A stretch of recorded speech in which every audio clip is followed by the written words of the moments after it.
দিনটা ছিল অক্ষয় তৃতীয়ার মতো একটা শুভ দিন, যার জন্য ঘুমও ভেঙে গেছিল খুব সকাল সকাল।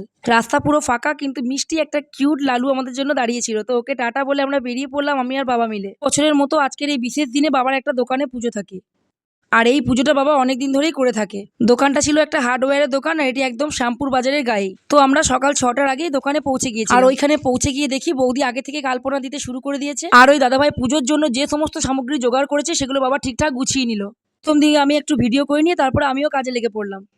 আর আমার কাজটা ছিল ফল কাটা দিয়ে শুরু, তারপর আরতির জোগাড় করা, আর বাবাকে পুজোর সময় সমস্ত কিছু হাতের কাছে জোগাড় করে দেওয়া। আর তারপরে বাবা পুজোয় বসে গেল, আর পুজো শেষ করে বাবা আরতিও শুরু করে দিল।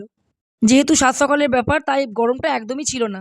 পুজোর সমস্ত কাজ খুব ভালোভাবে সম্পন্ন হলো। পুজো আরতি সমস্ত কিছু মিলে প্রায় ঘন্টাখানেক লেগেছিল। যেহেতু আমরা দুজন সকাল সকাল বেরিয়েছিলাম, তাই বাড়ির পুজো বাকি ছিল।